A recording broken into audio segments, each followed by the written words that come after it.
Tonight, Port Lincoln's RSPCA left devastated after being targeted by thieves. And Wyala's old jetty recycled through the local steelworks.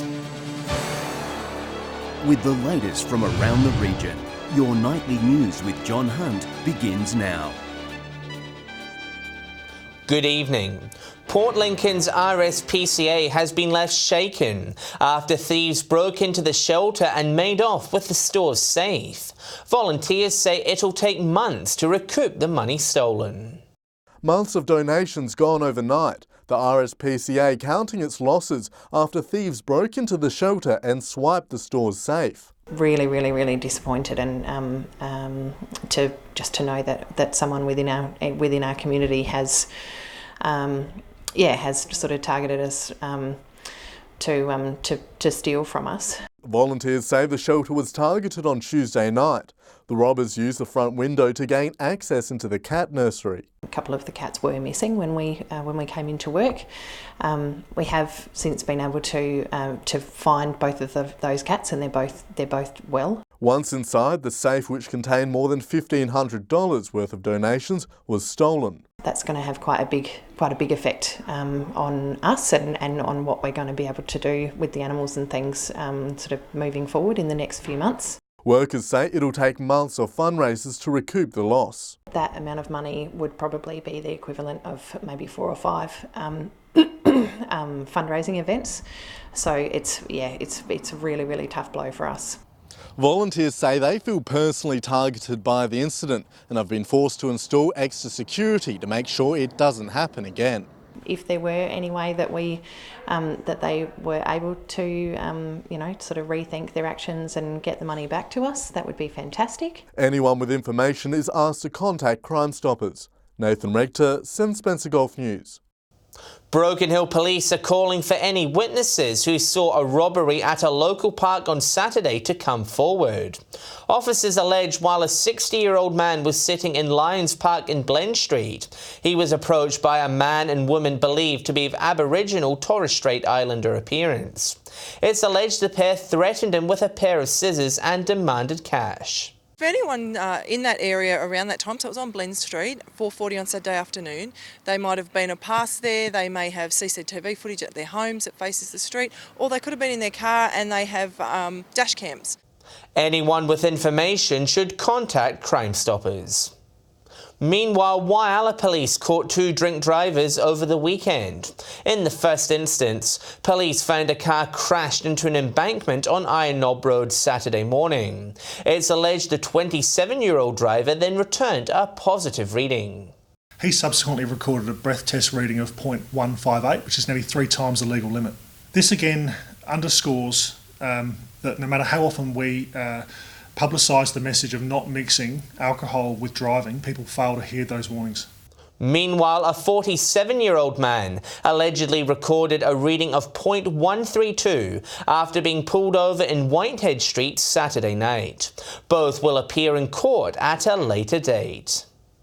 The South Australian Labor Party has met in the Upper Spencer Gulf to hear the concerns of locals. MPs say they're still working on developing policies for regional communities for the next election. The full contingent of the Labor Party on the ground in Port Augusta. Peter Malinauskas and his team heading to the Upper Spencer Gulf to consult with residents as part of a shadow country cabinet.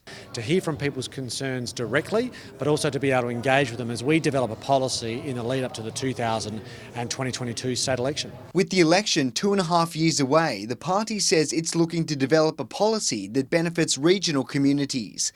One topic on the lips of voters, the economic growth of country areas. Providing jobs for young people ensures that we can retain populations in these regional centres and we can see them grow. It's good for local councils, it's good for local businesses. We need to attract new industries, we need to consolidate the industries that we've got. But member for Giles, Eddie Hughes, says he's aiming to make the primary industries a strong focus in 2022.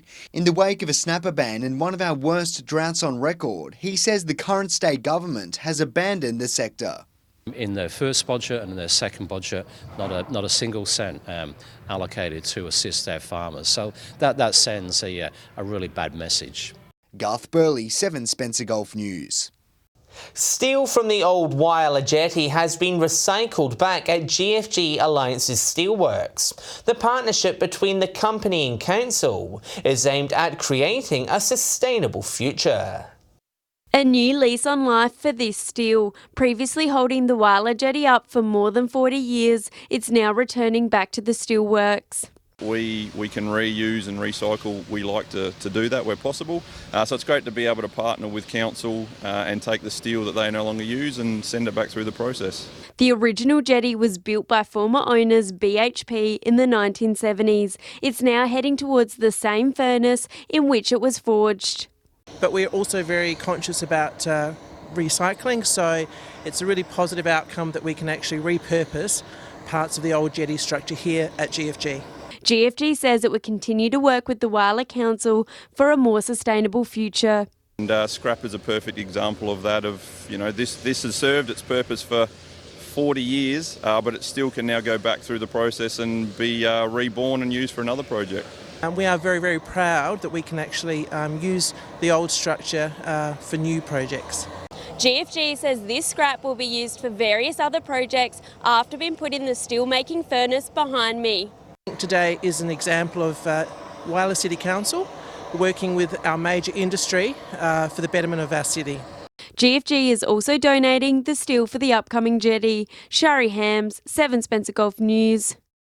Still to come tonight, Port Augusta comes alive for science, and the prestigious Salt Festival launched in Port Lincoln.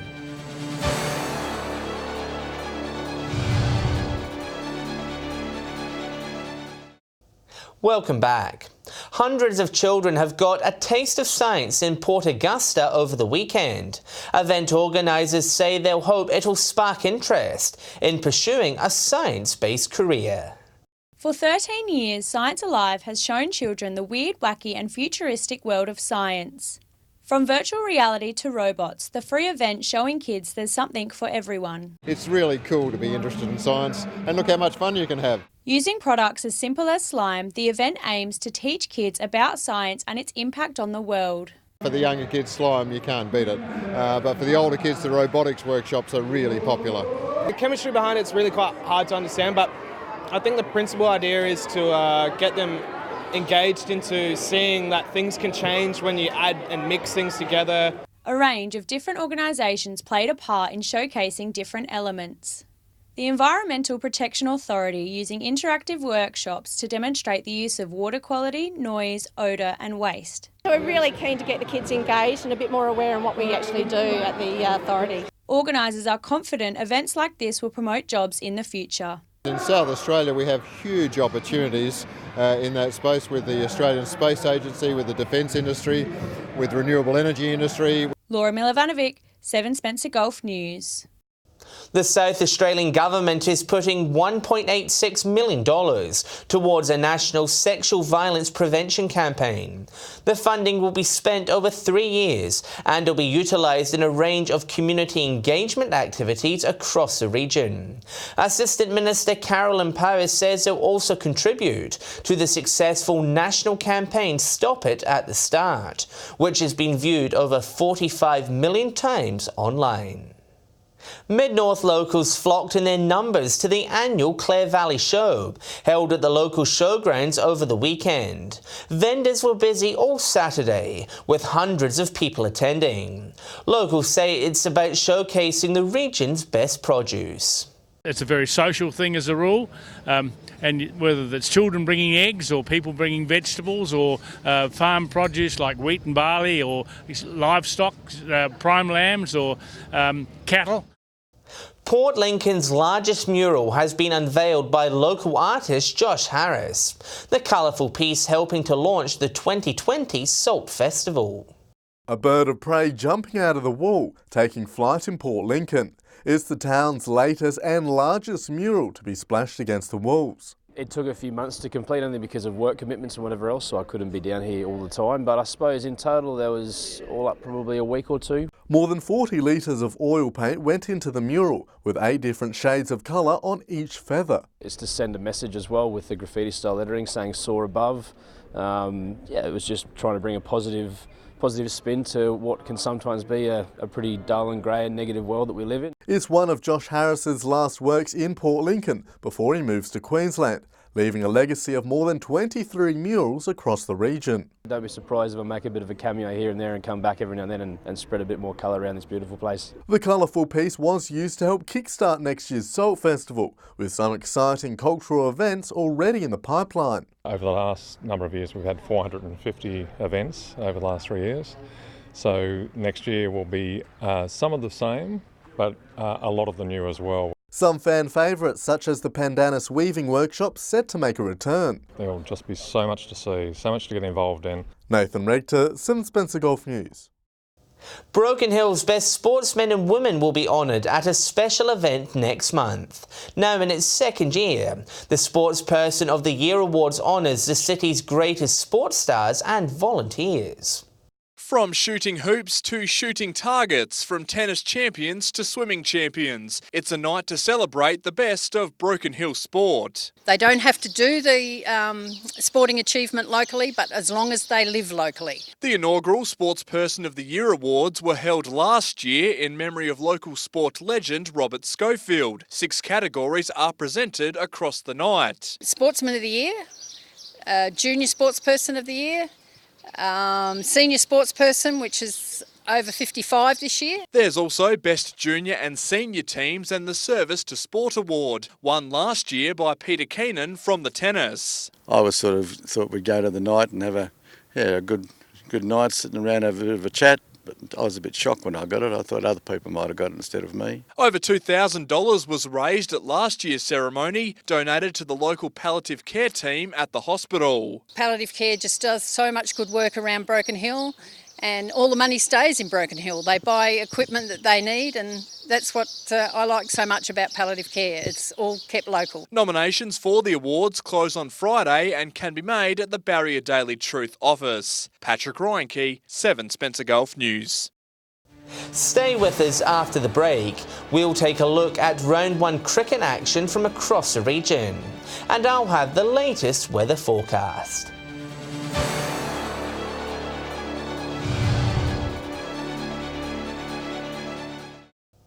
Hello again. 90 players hit the greens in Port Augusta yesterday for the annual Police Charity Golf Day. 24 well-dressed teams pulling out the clubs for the Ambrose competition. Organisers are heralding the event a success, raising more than $10,000. The money will be shared between the Norelda Ramsey Auxiliary and Ignite Dance and Cheer. Port Lincoln's Yacht Club has wind in its sails this week after being awarded more than $94,000 by the South Australian Government. The money is set to go towards upgrades to their clubhouse, with a new boat ramp and solar lighting to be built. Organisers hope the new facilities will be a draw card for interstate sailors. Construction is set to begin early next year after the summer sailing season has come to a close. Sport now, and cricket returned to most of our local areas over the weekend, with plenty of good games across round 1. Here's Patrick Reinke with a look at the results. The Barrier District cricket season kicked off with a T20 double-header. Western North played the first game. The Westies made 126 with their 20 overs, leaving the North batsmen with a bit to do. The run chase started strong with Matt Letcher and Dan Tabrak in good touch early on. Their partnership lasted 69 runs before Tabrak was run out with a direct hit from the deep. Cody Howard was in next and went on the offensive. He smashed 37 off 23 balls, including 4 sixes, this one needing a search party to find. Howard tried to win the game with another maximum, but was stumped by the quick hands of Mackenzie Attard and fine bowling of Jake Trengrove. Trengrove also picked up the wicket of Carruthers, while Attard stumped Letcher during a spell from Matthew Handberg. North's middle order held strong, winning by 6 wickets. In the second game, a handy 44 from Scott Mattia saw Central start their season the right way against South. Whipping around the other competitions in Port Lincoln, Todd River ran out of overs in their chase against Southern Air, Waybacks had 4 balls to spare in their win over Lincoln South, and Charlton also left it to the final over to beat Tasman. In Port Pirie, it was wins to Wandera and Solly North. In the northern areas, Spalding Boobarawi had it easy, Wilmington Melrose the same over Orroroo, Peakner Carrollton victorious, and Ballaley Mananeri had 2 balls left as they chased down Burra. In the Great Flinders, Cockaleachy were too strong for Cummins, and Kapini Mount Hope snagged a win as well. In Whyalla, it was Central and North both getting wins. I'll be back tomorrow night to wrap up the other sports from around the regions. Weather time now, and we had a taste of summer today, with fine and sunny conditions in most areas. Port Augusta warmed up to 30 degrees, Port Pirie 28, Broken Hill 27, Whyalla 26, Adelaide 25, Port Lincoln 20. From the satellite, we can see today's clear skies under a ridge of high pressure. Moving on to tomorrow and starting with the Gulf waters. Northerly winds tending northeasterly at 10 to 15 knots, seas around a metre. And we can expect sunrise at 6:31 in the morning, with sunset just before 25 to 8. Sunny skies about the place tomorrow, and it's looking nice and hot too.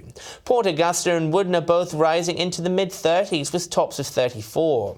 Quorn, Port Pirie and Cleve 32. Broken Hill 31. Whyalla and Kadina both 30. Clare and Adelaide 29. Coffin Bay 28. Port Lincoln 24. Looking further ahead to the end of the week, and we've got a couple more hot days ahead. Port Lincoln partly cloudy and 27 on Wednesday, showers on Thursday. Cleve and Woodna both looking sunny on Wednesday, maximums in the mid to late 30s. Thursday still hot with partly cloudy conditions. Whyalla, Port Augusta and Kadina all hot and sunny on Wednesday. Thursday with a little bit of cloud cover, expected to reach 40 degrees at Port Augusta. Sunny days ahead in Port Pirie and at Clare tomorrow, looking to be even hotter on Thursday. And finally to Broken Hill, with sunny conditions and maximums in the mid-30s over the coming days. Looks like some lovely weather ahead. And that's the local news this Monday evening. Thanks so much for your company. I'll have updates later, but until then, enjoy your evening here on 7. On behalf of the team, it's good night.